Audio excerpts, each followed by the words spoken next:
On our wedding anniversary, my husband confessed that he had a 3-year-old illegitimate child. My mother-in-law and the mistress forced their way into my home, attempting to take everything from me. I feigned acceptance, planned carefully, and set a shocking trap. When they signed the property transfer agreement, thinking they had won, I presented a paternity test and a pregnancy report. The child was my brother-in-law's, and the baby in my womb was the true heir. In the end, my mother-in-law and the mistress turned against each other. Their family was ruined, evil was punished, and all the property fell into my hands. Olivia, I'm sorry. It was our 3rd wedding anniversary candlelight dinner. The expensive red wine had just been decanted, and the pan-fried foie gras was still warm when Ethan suddenly put down his knife and fork, his face pale, and knelt in front of me. He trembled, like a frightened rabbit, his eyes filled with endless panic and guilt. 3 years ago, shortly after we got married, my mom, she forced me. He was incoherent, sweat soaking the hair on his forehead.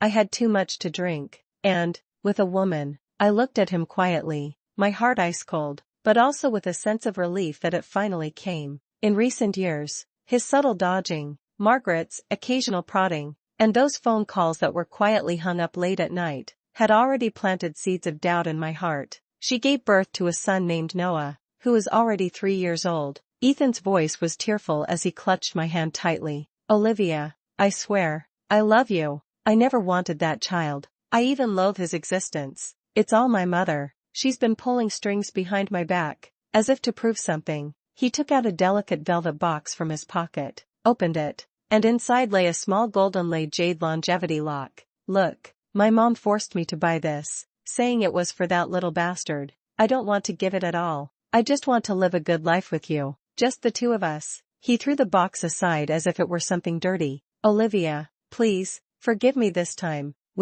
So that's how it is. I interrupted him, my voice so calm that even I was surprised. There was no expected hysteria, no questioning, not even tears. I just picked up my wine glass, gently swirling the deep red liquid inside, watching it leave a beautiful trail on the crystal glass. Ethan was stunned. He had probably imagined countless reactions from me, but not this one. You're not angry? He asked tentatively. I took a sip of wine. The spicy liquid slid down my throat, bringing a slight burning sensation. Angry? Why should I be angry? I put down my glass and even gave him a smile. Since he is your son, and also of the Zhou family bloodline, we can't just let him wander outside. The festival is coming soon. Why not bring him back to celebrate together? It's pitiful for a child to be alone outside. Ethan's eyes widened like copper bells, his mouth slightly open, completely unable to understand my reaction. I bent down to pick up the velvet box he had thrown aside,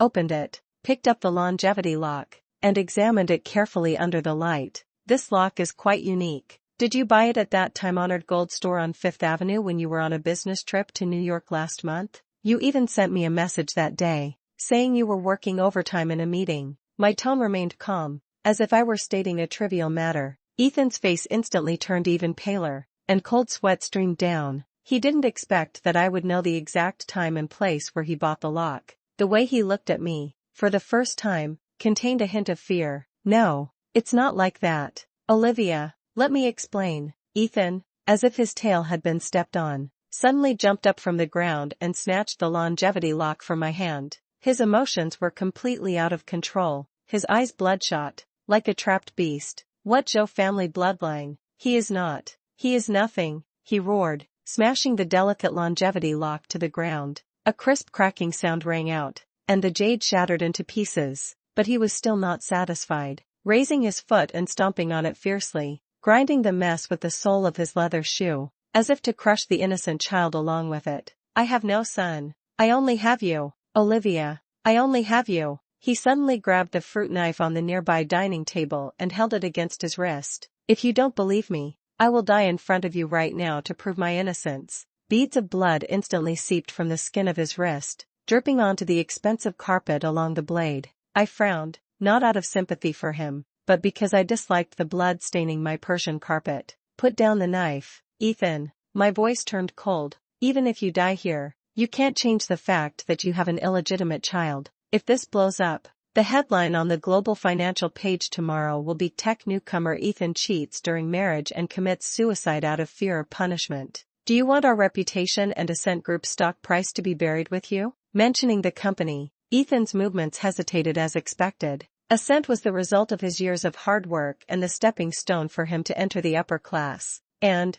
I looked at his face, which was even paler from blood loss and fear. You think if you died, your mother would let me off the hook? She would only bring that child and his mother to live in this house more legitimately, spending your inheritance, and tell me that all of this was originally supposed to be her grandson /s. Ethan's body trembled violently. He looked at me, his eyes full of despair and dependence. Olivia, what should I do? I really don't know what to do. Put the knife down first and clean the wound. I stepped forward, carefully took the fruit knife from his loosening fingers, and threw it into the ice bucket next to me. Then, call your mother. He suddenly looked up. No, I don't want to see her again. I want to break off relations with her. She ruined everything for me. Sever ties? I chuckled. Do you think that's possible? As long as that child exists, you won't be able to. Instead of letting her continue to make sneaky moves behind the scenes, let's bring things out into the open and talk. I pulled out a tissue and pressed it against the wound on his wrist. My movements gentle, but my tone left no room for doubt. What you need to do now is show remorse towards me,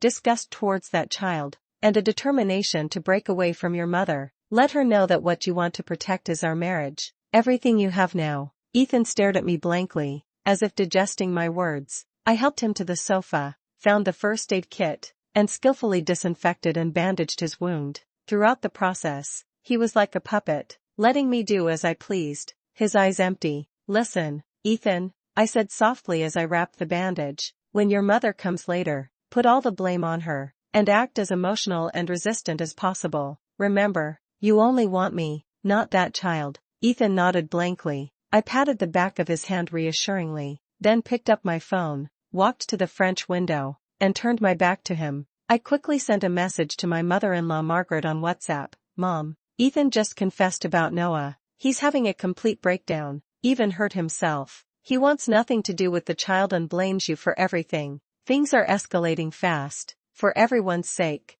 especially Noah's future, you need to bring him and Chloe over right now. We need to resolve this tonight. As a family. Sent successfully. I deleted the sending record, turned around, with just the right amount of worry and exhaustion on my face. Ethan, I've contacted your mother. She will bring Noah and that woman over. Ethan's eyes turned red again instantly, and he struggled to stand up. No, I don't want to see them. Sit down. I stopped him sternly. Do you want to make things worse? Do as I say. This is our only chance to make her completely give up. My tough demeanor seemed to have shocked him. He slumped back onto the sofa, buried his head in his hands, and let out a stifled sob. I knew the real show was just beginning. Less than half an hour later, the doorbell rang urgently. I took a deep breath, composed myself, and walked over to open the door. There were 3 people standing outside the door. My mother-in-law, Margaret, was wearing her usual exquisite and sophisticated suit. Her hair was neatly combed,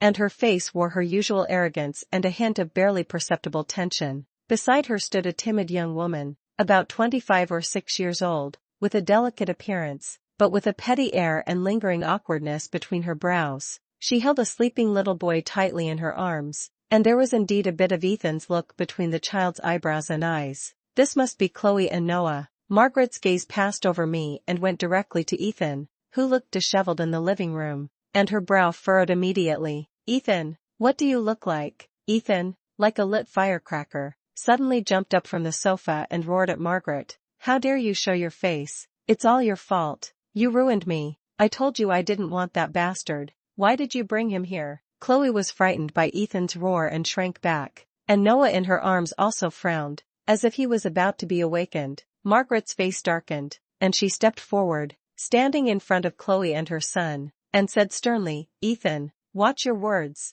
Noah is your son, the eldest grandson of the Zhou family. You must give me an explanation today. Explanation? My only explanation is that I only want Olivia. In this house, if she's here, I'm not. If I'm here, she's not. Ethan pointed at Chloe, emotionally agitated. Get out of here with them now, and never show your faces in front of me again. The atmosphere in the living room instantly dropped to freezing point, filled with awkwardness and the smell of gunpowder. Chloe's face flushed red and white, and her hand holding the child trembled slightly. Margaret's lips trembled with anger, but looking at the bandage on her son's wrist, she finally suppressed her anger. Just at this tense moment, I stepped forward with a smile, breaking the deadlock. Mom, don't be angry. Ethan was just confused for a moment. I walked up to Chloe, my eyes falling on the adorable child's face, my tone unbelievably gentle. This must be Noah, right? He's so cute, just like Ethan when he was little. My gaze turned to Chloe, and I gave her a friendly smile. You must be tired from the trip?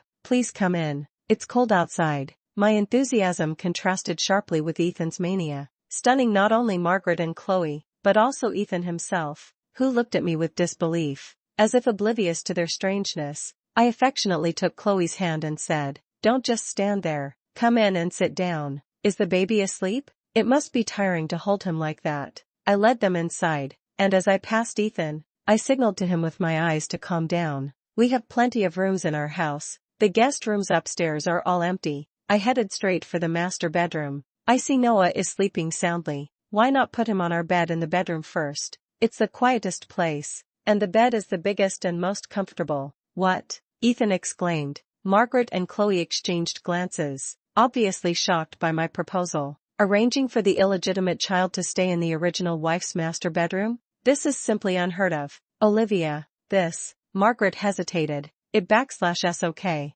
Mom. I smiled even more gently and generously. We real family. Why bother distinguishing between us? Besides, the child is the most important thing. We can't possibly mistreat the child. I opened the master bedroom door and gestured to Chloe. Come, put Noah on the bed. I'll help you. Chloe hesitated and glanced at Margaret, and only after seeing that she had no objections, did she carefully carry Noah into Ethan's and my bedroom, gently placing the child on the king-size bed. Watching the child lying on the Egyptian cotton sheets I had carefully chosen, the smile on my face didn't change in the slightest, but my heart was as cold as ice. After settling the child, I greeted the somewhat bewildered Margaret and Chloe to come to the living room. Ethan, on the other hand, looked like a punching bag, sitting on the single sofa with a dark face, not saying a word. I personally poured them hot tea. Mom, Chloe, I started, my tone sincere. I know today's events have been a shock to everyone,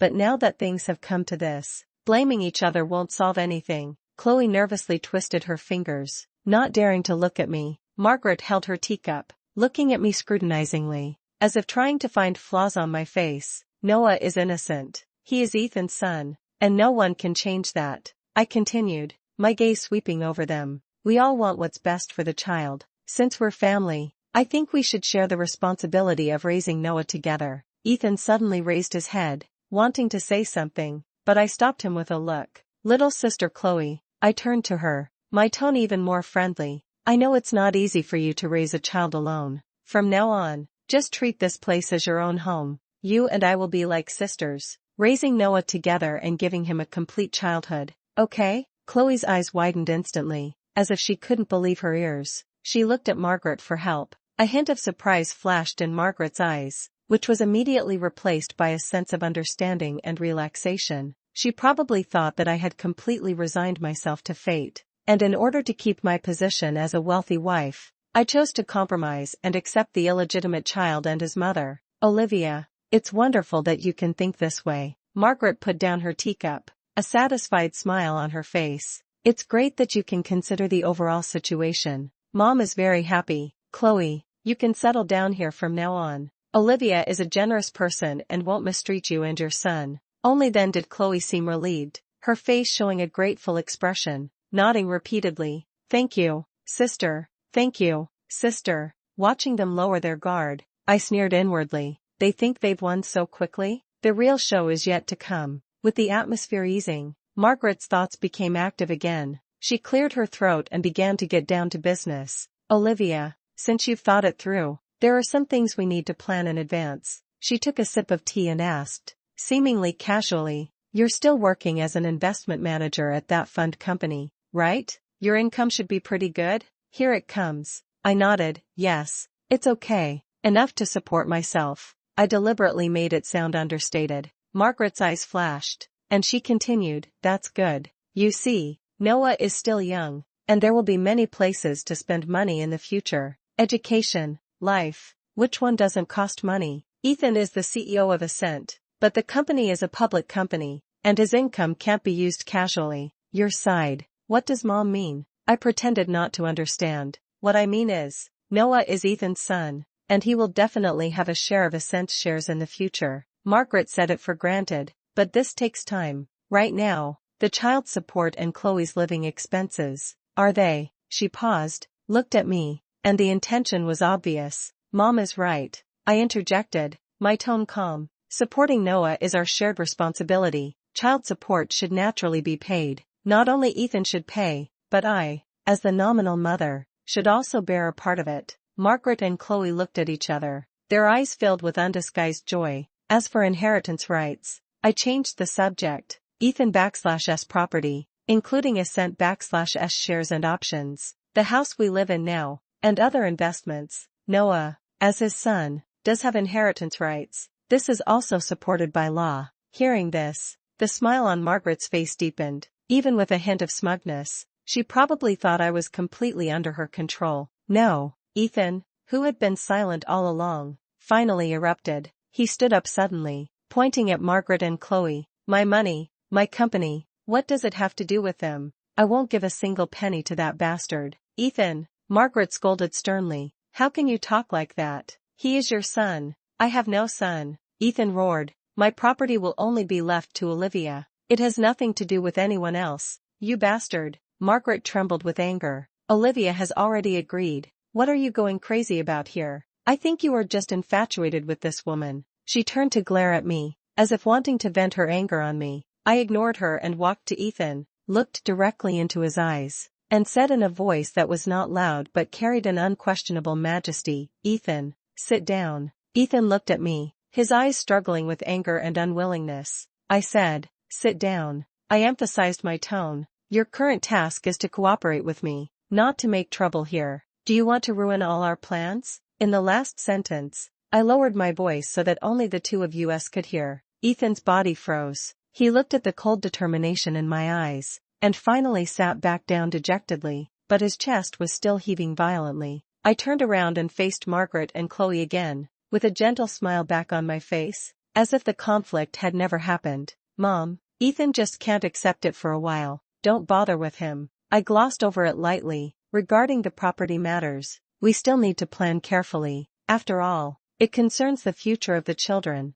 We can't be careless. At this moment, the dominance in the living room was completely in my hands. Margaret looked at me with complicated eyes, with satisfaction, with fear, but more with greed for the benefits about to be obtained. Chloe was completely looking to me to lead the way. You're right, Olivia. Margaret obviously didn't want any delays, and immediately took out several documents from her Hermes bag. This is a property donation agreement that I had a lawyer draw up. Since Ethan is not cooperating, you can sign it. Show your attitude and give Chloe and Noah a guarantee. I took the document and quickly browsed it. Sure enough, the agreement requires Ethan to unconditionally donate 30% of the shares of Ascent Group under his name, this villa, and several valuable trust funds to his son Noah in the event of an accident or divorce. What a calculation to ensure lasting benefit with one action. I pretended to hesitate. Mom, isn't this a little too hasty? And this is all Ethan's premarital property and company shares.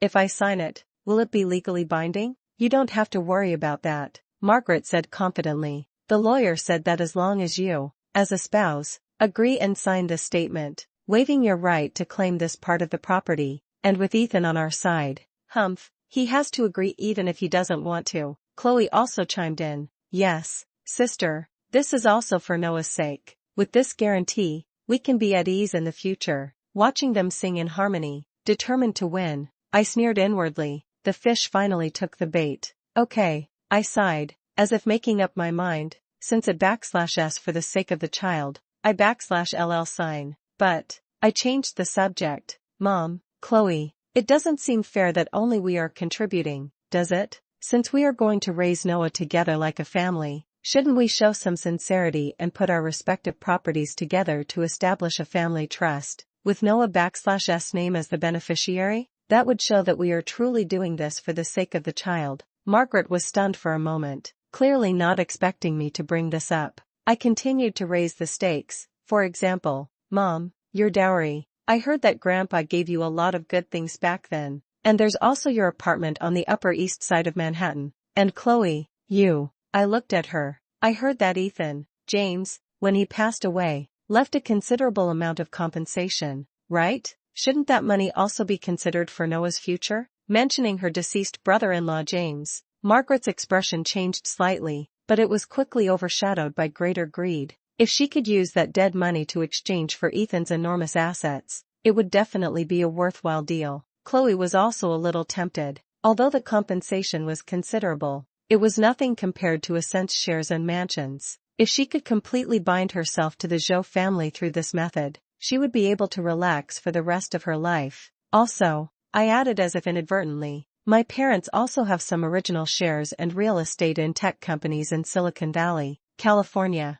Although not much, it's also a token of our appreciation. I can also persuade them to include a portion of it in this family trust. This time, even Margaret couldn't remain calm. She knew the strength of my family. It's not a small amount. Good, Olivia, you're right. That's how it should be. We're all doing this for Noah. Margaret exclaimed excitedly, slapping her thigh. Let's draw up a supplementary agreement right away. Property alone isn't enough. I looked at them, their judgment clouded by greed, and continued to dangle the bait. We should add another layer of security for Noah's future. How about we each purchase a high-value accidental insurance policy, with Noah as the beneficiary? What do you think? Accidental insurance? Margaret and Chloe seemed a little puzzled. Yes, I explained. The sky is always changing. In case something happens to one of us, in case something happens, Noah can get a sum of compensation and live without worry. This is also a token of our care as elders.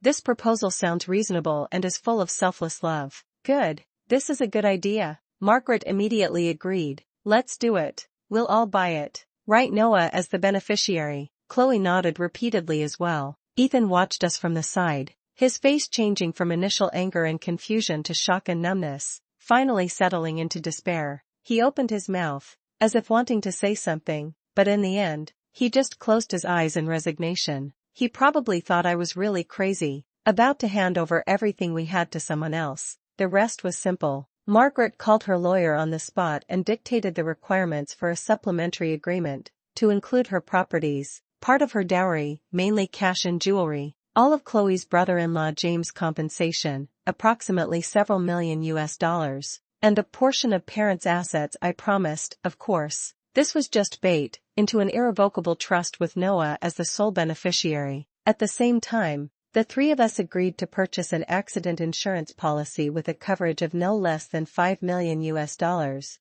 also designating Noah as the beneficiary. To ensure absolute security, Margaret also insisted that all agreements be notarized immediately through an online notarization platform. I reluctantly cooperated, signing all the documents, including the statement giving up Ethan's right to claim property, and the supplementary agreement to include some of my own assets, mainly post-marital income and investments, into the trust. Margaret and Chloe also couldn't wait to sign their names and press their fingerprints. The online notarization was quickly completed, and the electronic signatures and timestamps were permanently recorded. Looking at the relieved and triumphant smiles on Margaret and Chloe's faces, I knew it was time to close the net. Okay, Mom, Chloe, now that all the agreements have been signed and notarized, I said, dropping the smile from my face, picking up the original property donation agreement from the table, and pointing to the beneficiary section. Ethan Zhou's son, Noah. This agreement, and all subsequent supplementary agreements and insurance designations, have the same beneficiary,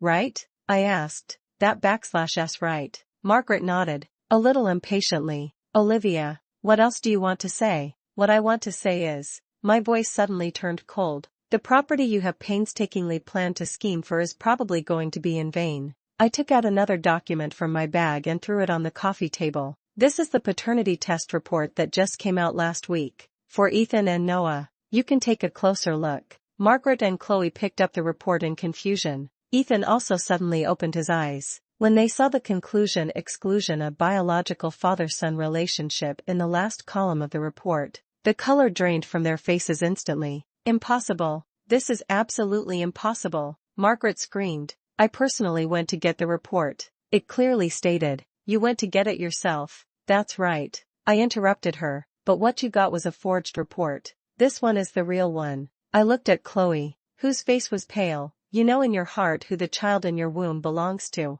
Do I need to remind you? You were very close to James during the time before he passed away. Chloe's body swayed, almost unable to stand, her eyes filled with fear and despair. Ethan, I turned to my husband, who was looking at the report in shock. Congratulations, you didn't cheat, and you don't have an illegitimate child. Noah is the child of your poor, deceased younger brother, James. Ethan opened his mouth wide, looked at the report, then at Chloe and Margaret, who looked ashen-faced. His brain seemed to have crashed. You knew it all along? He asked, his voice trembling. Not that early, I said calmly, when you went to New York last month for overtime, but actually went to buy a longevity lock for Noah. I became suspicious and asked someone to investigate. It's simple, the timeline before and after James's death, Chloe's pregnancy time, and Margaret's sneaky behavior of doing a paternity test. Put them together, and it's not hard to guess. I just needed a piece of solid evidence. Margaret rushed over like a madwoman to snatch the real paternity test report. It's fake.